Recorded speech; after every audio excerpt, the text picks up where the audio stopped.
Greetings YouTube and welcome to the Blue Corner and to some more Cardfight OCG tournament results. It's the first weekend of the release of the new set with Mega Colony, Spike Brothers, and Tachikaze all getting their second wave of support, and the last set before the next block of Vanguard begins with the Shin packs.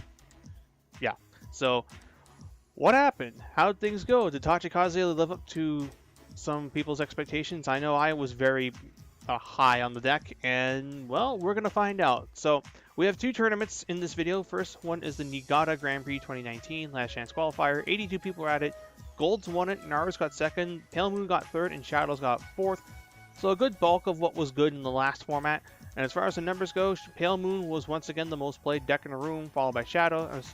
Then Royals, Murakumo at 7, Narukami at 6, 5 Tachikaze, 4 Mega Colony, only 3 Link Joker, DP, Nova Grappler, and Gold Paladins, and only 2 Spike Brothers, Dark Regulars, Grand Blue, BT, and Aquavor. So that ban list did more to BT than I gave it credit for. Okay. Like, I legit thought the deck would just keep going in spite of what happened to it, but people are dropping BT.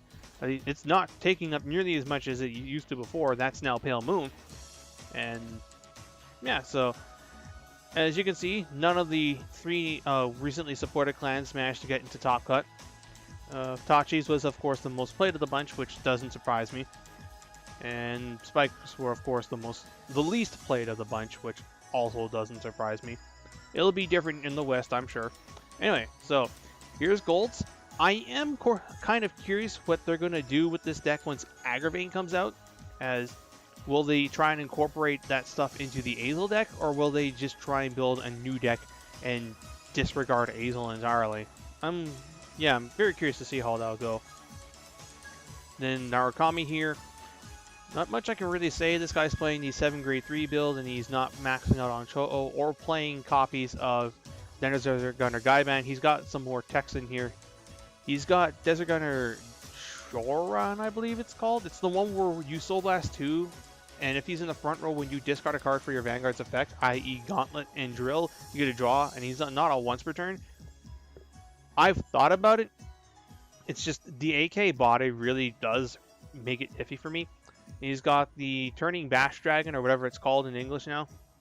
I've thought about that card, and I'm hoping that this card will be particularly good once we get our next wave of support and whatever comes out of that set.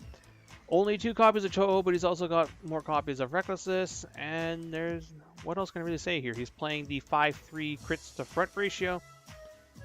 I don't think we'll ever really settle on like the definitive set of triggers for this deck, because Naru's like, you can go with a whole bunch of variations as far as triggers and still do something with them, like 6 crits or 6 fronts and 6 draws, or all fronts, all crits, 6 crits, 2 fronts, and shit like that. Yeah, not much I can really say here, other than that this guy's list looks mostly pretty. Like, he's got his Recklessness foiled out. I see SVR Gauntlet and Hot Stance Demolition Dragon. I need to get those. And then you've got your 4th place Shadow Paladin deck list. This guy's playing 8 grade 3, so the thing I initially thought that they were going to do with this deck was they were just going to play only Mordred with a couple cards, but I guess that just does not work. You need to see other grade 3s in this deck, especially since Mordred is so reliant on Blaster Dark, and, well, Naru's and Link Joker just kind of fucked that over. What can I really say about here? I don't really know enough about Shadows to properly evaluate this list, other than, yeah, Danger Lunge Dragon is seen play as the backup, and I figured that would be the correct route to go. No Phantom Blaster Dragon, and definitely not Gust Blaster Dragon. And then the big payoff to all of these VMC qualifiers is you got the VMC Cup, which for Autumn 2019 had 59 people. Murakumo won it, Shadows got 2nd, Mega Colony got 3rd, and Pale Moon got 4th. So our first of the Raging Tactics decks finally got a top, and of all things, it was Mega Colony, which, yeah, I mean, I'll admit, I, and along with like a good bulk of the player base, shat on this deck, because it just didn't seem like they knew what they were doing with it. But lo and behold, it managed to get the top before Tachikaze, and I mean, getting the top before Spike Brothers doesn't surprise me, but I figured Tachi's would have gotten the top first. They were one of the most played decks in the room alongside Murakumo. You've got Pale Moon coming along with its usual high numbers. I don't see that changing.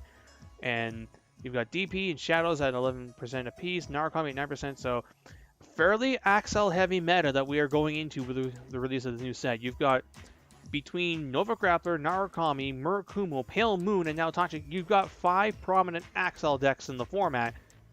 And like the best force deck out there that seems to be able to combat this is Dimension Police and also Shadow Paladins. And granted, Novas were not present in these 2 weeks. I think Tachikaze just edges them out a little bit. But after seeing God Hand, I think that's going to change once the new set drops. Like, Novas are going to smack a lot of decks around, and they're probably going to cause... I don't know if they'll cause Pale Moon to get booted out, but I think Novas will definitely be a more dangerous deck to the point that Murakumo, probably Naru's, and there's a good chance that maybe Tachi's, assuming they don't do anything in these couple of weeks, but I think Murakumo and Narukami have a good chance of seeing their way out once Nova Grappler comes in, because God Hand is really, really strong, and that deck is just like gas. But I could be wrong on this. What else is there really to say? Let's look at these lists. So here's your first place Murakumo deck list. Hyuga, Shiryuki, the 1 Hayaki, and the 3 copies of the other dude. And the Mega Colony list. So we've got Gunning Colio, Stag Beetle, Hell Demise, I believe that's what it's called. Antlion. I don't know what it looks like, but I also believe Water Gang is in here too. I vaguely recall hearing that Water Gang and Hell Demise are a pretty good combination of cards. So I think this guy's just making the best of what he's got. I still think Mega Colony's mill gimmick is not really the greatest thing. Like, they probably could have gone a little bit harder into it, but Colio's a pretty solid card. And yeah, if you're running Hell Demise and Water Gang, then Stag Beetle seems like a pretty strong backup card as well. I'm trying to remember what these cards do. I remember some of them just suck up dudes and put them to the soul and give you resources. So yeah, for the people out there who play Mega Colony, here's a list that you can try to work off of and go from there. So that's it for this. I do know that PPG had something for Vanguard over the past weekend. I don't know much about what happened from it. That was, what was it? I know one of the people in the Discords I go to got a talk with Naru's in there. So that is a thing, but otherwise, yeah, my information on those is fairly lacking. And yeah, that's all for now. I hope you'll come by again next week when we'll see what happens in week 2 of the new format. Until next time, this is Boost39, jacking out.